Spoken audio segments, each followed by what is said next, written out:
Cordial saludo, soy Paola Fernández, les doy la bienvenida a una nueva emisión de Conexión Digital. En los próximos 30 minutos estaremos revisando los temas que son tendencia a través de las redes sociales. Etiqueta, salve quilombo, esto en Brasil. Y continúan las denuncias de desalojos y abusos de la fuerza pública en este país. Etiqueta, quédate en casa por el COVID-19 en el mundo. Recuerden que ustedes pueden utilizar nuestras redes sociales, @Conexión Digital, @Paola Telesur. Iniciamos, acompáñenme.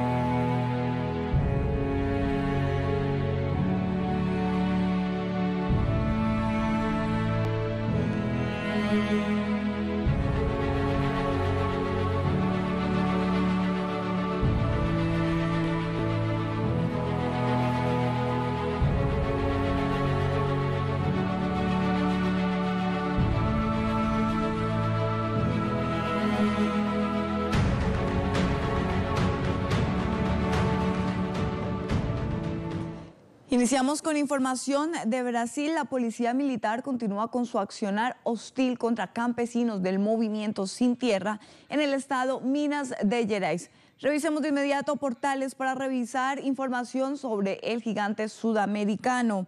Dice el portal Caos en la Red Brasil: policías prenden fuego en un campamento de los Sin Tierra durante desalojo. Policías militares prendieron fuego al campamento Quilombo Grande del Movimiento de Trabajadores Rurales Sin Tierra en Minas Gerais, con el objetivo de desalojar a las familias que resisten contra la toma de posesión. La escuela popular Eduardo Galeano fue destruida por un tractor. Además de la escuela, las 450 familias del Movimiento Sin Tierra están resistiendo el desalojo en el estado de Minas Gerais. Movimientos Trabajadores Sin Tierra, su cuenta oficial dice, está retirando a los jornalistas, a los periodistas del sitio. Dijeron que en 3 minutos comenzará la reintegración. Y estas son las imágenes del día de hoy en esta zona del país.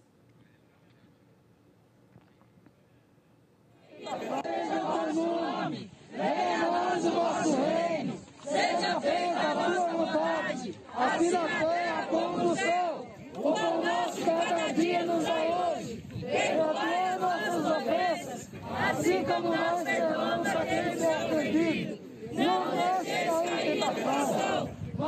Nuestro corresponsal en Brasil, Nacho Lemos, también nos tiene más imágenes desde esta zona del gigante sudamericano. Brasil urgente. En medio de la pandemia, la policía militar de Minas Gerais le hace esto a las 450 familias del Movimiento Sin Tierras en el campamento Quilombo Campo Grande, que ya llegaron al tercer día de resistencia contra el desalojo.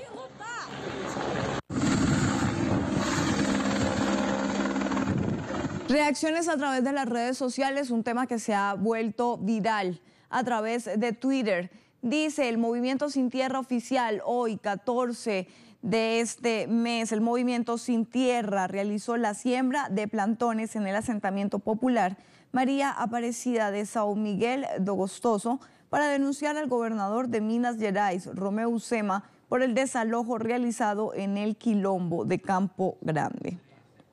Más reacciones a través de las redes sociales. Me pregunto cómo dormirá el señor Zema, que mintió a religiosos y diputados, ordenó el desalojo de 450 familias que llevan 20 años produciendo y educando en una zona de plantación fallida. Kelly Mafford, activista campesina, dijo a través de su red social lo siguiente: buen día, que el café los anime en la defensa del Quilombo Campo Grande. Helicóptero sobrevolando el campamento muy temprano. Los afectados han denunciado la fuerza desmedida de los organismos de seguridad que el miércoles incendiaron predios del campamento.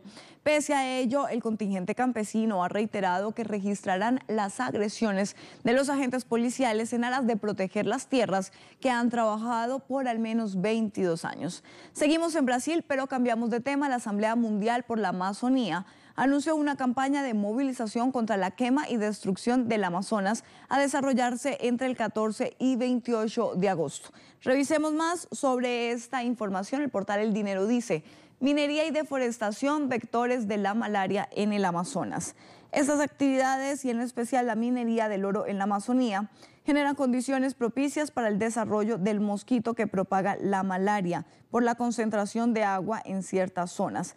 Ambientalistas han denunciado que el séptimo mes de 2020, el 22% de la deforestación tuvo lugar en áreas de conservación y en territorios indígenas. Portal La Razón dice: incendios en la Amazonía rompen récord de 10 años. De acuerdo con los datos oficiales del Instituto Nacional de Investigaciones Espaciales de Brasil, la Amazonía registró en los primeros 10 días del mes la mayor cantidad de incendios para ese lapso en 10 años. La selva amazónica enfrenta una amenaza triple: la deforestación descontrolada, el apoyo tácito de la administración del presidente brasileño Jair Bolsonaro y un clima más seco de lo habitual. Todo eso es capaz de desencadenar una crisis ambiental aún peor en los próximos meses. Portal Servindi nos dice: mundo, destrucción de la Amazonía pone en grave riesgo de extinción a indígenas en aislamiento. Allí algunas imágenes de estos resguardos indígenas.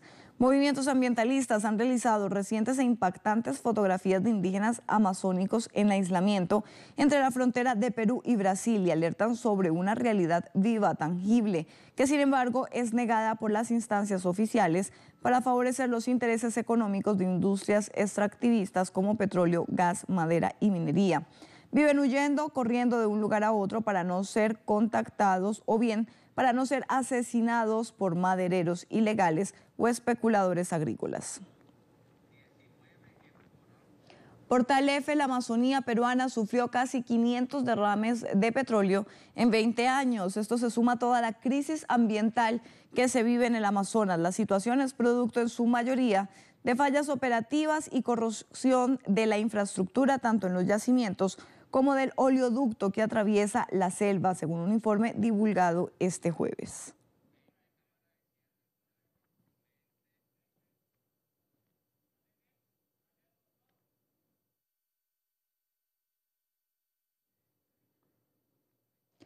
La campaña integrará una jornada de manifestaciones contra la quema de los bosques, un cronograma de encuentros virtuales, además de una huelga global pautada para el 22 de septiembre como parte de la Semana Mundial de la Lucha por el Clima.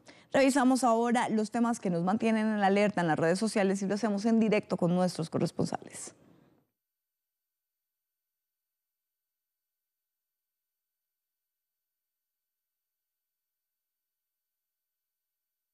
Iniciamos en Bolivia con la cuenta de nuestro corresponsal en este país, Freddy Morales. La Central Obrera Boliviana instruyó la suspensión de la huelga general, que incluyó más de 100 puntos de bloqueo en carreteras y se declaró en vigilia hasta el 18 de octubre para garantizar que se realicen las elecciones nacionales en esa fecha. Escuchemos. La boliviana instruyó la suspensión de la huelga general iniciada el pasado 3 de este mes de agosto y que incluyó más de 100 puntos de bloqueos a nivel nacional. Estas medidas de presión fueron adoptadas para exigir que las elecciones nacionales, que fueron modificadas en cuanto a su fecha en 4 ocasiones, ahora se realicen el 18 de octubre, como lo determina una ley promulgada en las últimas horas. Los dirigentes instruyeron también que sus bases se mantengan en vigilia hasta la verificación de los comicios el 18 de octubre próximo. Pasamos a Colombia. Hernán Tovar nos habla de la violencia histórica contra los pueblos indígenas en este país, tras desalojo por parte de la policía y el ejército que deja heridos y 2 muertos de la comunidad Nasa en Corinto Norte del departamento del Cauca. Históricamente, una de las poblaciones víctimas del conflicto armado y de los terratenientes que históricamente han usurpado sus tierras son los indígenas. Pues precisamente en este contexto, el día de ayer, la comunidad Nasa en el municipio de Corinto, departamento del Cauca, denunció el desalojo violento por parte de la Policía del Escuadrón Móvil Antidisturbios y del Ejército colombiano. Ellos, en lo que han autodenominado un proceso de liberación de la madre tierra, reclamando las tierras ancestrales que aseguran ellos le pertenecen, fueron desalojados. Inclusive las denuncias, y se han visto videos por las redes sociales, de heridos y a causa de estas ráfagas de fusil del ejército, muertos, 2 indígenas muertos, 2 heridos. Uno de los muertos, un comunicador comunitario de la radio comunitaria allí, del pueblo Nasa, en el municipio de Corinto. Aseguran que ellos están reclamando sus tierras ancestrales. Estos predios son privados, hacen parte de un ingenio de caña de azúcar allá en el Cauca, y pues ellos lo que dicen es que están recobrando sus territorios, reclamando sus tierras, y por eso se han presentado estos desalojos violentos por parte de la fuerza pública. Ante esta situación, pues los indígenas reclaman la presencia de la Defensoría del Pueblo y diferentes organizaciones de derechos humanos que dan cuenta o que den cuenta de esta situación de violencia contra los pueblos indígenas que se ha venido repitiendo históricamente contra esta población en Colombia. Seguimos en Sudamérica, nos movemos a Ecuador. Denise Herrera nos dice, así es el ambiente en los exteriores del Palacio de Gobierno. Empiezan a concentrarse los trabajadores del sector de la salud. Allí imágenes. Se han autoconvocado hoy en rechazo de medidas económicas que han generado el desempleo de diversas ex trabajadores. Hoy se esperaba un plantón pacífico, la gente está concentrándose poco a poco. Sin embargo, desde Paraguay tenemos información, mejor de Chile. Telesur nos dice, desde esta semana ningún comercio en Chile podrá entregar bolsas plásticas a sus clientes. Con esta normativa, este país se convierte en el primero de América Latina en eliminarlas. La ley multará por $330 al comercio por cada bolsa plástica que entregue. Ahora sí nos movemos a Paraguay. Osvaldo Sayas nos dice, organizaciones sociales se movilizarán en Paraguay a las 17 horas contra la corrupción y la falta de respuesta a la crisis económica. Escuchemos. Para horas de la tarde está convocada una movilización en el centro de la capital paraguaya, en Asunción. Organizaciones obreras saldrán a las calles para denunciar la corrupción que existe dentro de la administración gubernamental del presidente Mario Abdo Benítez, según anunciaron en sus comunicados. Dicen las organizaciones que ha habido una mala administración de la crisis que surgió de la pandemia por el nuevo coronavirus. Se han hecho préstamos millonarios, dicen las organizaciones, y hubo denuncias muy graves de corrupción. Por otro lado, no se han equipado suficientemente los servicios de salud para atender la emergencia. Recordemos que Paraguay está por llegar a las 100 muertes por coronavirus en el país. Esto preocupa tanto a médicos y organizaciones de trabajadores de salud como a la ciudadanía en general. Por otro lado, las familias han sufrido o siguen sufriendo los embates de una crisis económica que se desató con esta paralización de actividades necesarias por la cuarentena. Según las organizaciones, las medidas sanitarias adoptadas fueron correctas, sin embargo, no se pudieron salvar esos graves problemas que trajeron, que tienen que ver con la economía y con los miles de empleos que se perdieron, tanto en los cierres de medianas y pequeñas empresas como en la falta de protección social para las familias trabajadoras. Desde las 17 horas en la Plaza Uruguaya, ubicada en el centro de Asunción, estarán juntándose las y los trabajadores para marchar y exigir el fin de la corrupción y que sea atendida la crisis económica que actualmente vive el país. Revisamos ahora información del Líbano. Nos dice Telesur TV, más de 600 edificios históricos afectados y 70 en riesgo. Son otras de las consecuencias de la explosión ocurrida hace unos días en el puerto de Beirut. Algunos que son patrimonio nacional deben ser restaurados a la brevedad, según información del Ministerio de Cultura del Líbano. Veamos.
Lo que viene sucediendo entonces con los edificios históricos del Líbano.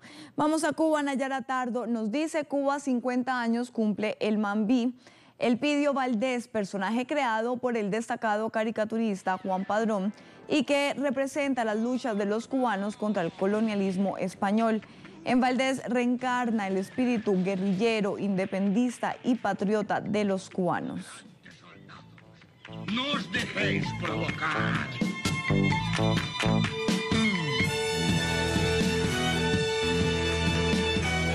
Pienso que ha sido una cosa divertida y de la cual me siento orgulloso, ¿no? ¿Qué te parece, compadre? No me lo ponga en el suelo, coronel, que se me ensucia. Revisamos de inmediato nuestro humor crítico.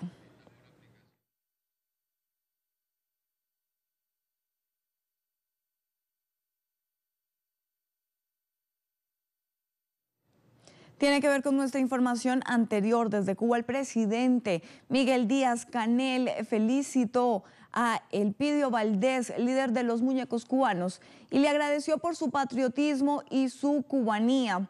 Mucho por hacer, dice, somos Cuba, somos continuidad, y por eso esta imagen.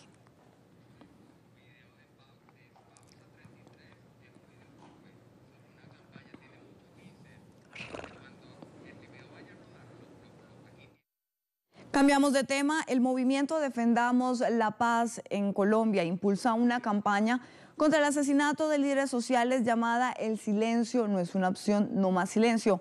A través de esta campaña, artistas narran la vida y lucha de los defensores de derechos humanos. Hoy con la historia del líder Robert Emiro Jaraba, asesinado en 2019, contada por el actor Diego Cadavid. Una pausa, ya regresamos. El Movimiento Social por la Vida y la Defensa del Territorio del Oriente Antioqueño, Movete es su nombre, denuncia procedimientos por parte de empresas y algunas autoridades ambientales cuando considera que los proyectos afectan la permanencia del territorio o que se pueden relacionar con violación de derechos humanos de la región. El comerciante y ganadero Edmiro León Alzate Londoño, integrante del movimiento, jugaba un papel determinante en la negociación de los terrenos para el proyecto energético Encimadas, parte de la central Hidroarma. Él decía que los campesinos no conocen bien el valor de sus terrenos ni pueden calcular las pérdidas en su producción. El 12 de enero, Edmiro, tras una reunión con otros habitantes del sector, iba hacia una de sus fincas, como siempre. Él no portaba armas ni llevaba escoltas, pero finalmente no llegó. Su familia lo llamó muchas veces al celular, pero no hubo respuesta. Su caballo llegó solo al potrero y el 14 de enero, Edmiro fue encontrado a un lado del camino con señales de una muerte violenta. Los líderes sociales asesinados son más que un número. Estamos contando sus historias. ¿Y usted nos acompaña?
Revisamos información sobre COVID-19 en el portal Telesur, que nos habla acerca de Argentina.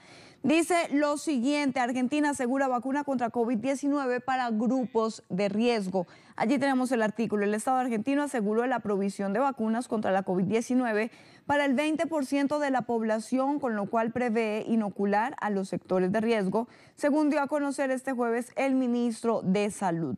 Más información, esta vez sobre Cuba y el Nobel de Paz. ¿Cómo se elige el Nobel de la Paz que proponen entregar a los médicos cubanos de la Henry Reeve? Recordemos que hay una campaña mundial para que sean los médicos cubanos quienes puedan recibir este premio Nobel de Paz por su trabajo y su lucha contra la COVID-19 y su defensa de la vida en el mundo. La postulación de delegaciones cubanas por su lucha contra el COVID-19 es una postulación que están haciendo diversas organizaciones, al menos por parte del Comité Noruego, que es el encargado de elegir el premiado, si bien aquellos que presentan las propuestas suelen hacerlas públicas, en algunos casos no. La designación del galardonado se realiza tras un largo proceso que comienza un año antes del anuncio oficial.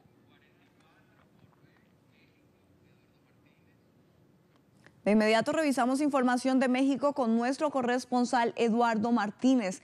Nos dice la Secretaría de Gobierno mexicana, confirma que México ha solicitado a Estados Unidos mantener el cierre parcial de la frontera común por 30 días más. Se ha analizado la situación de rebrotes de COVID-19 en ciudades fronterizas estadounidenses. Paso para actividades esenciales está permitido. Telesur nos dice, gobierno español adoptó nuevas restricciones para todo el territorio nacional con el objetivo de frenar el avance de los rebrotes de la COVID-19.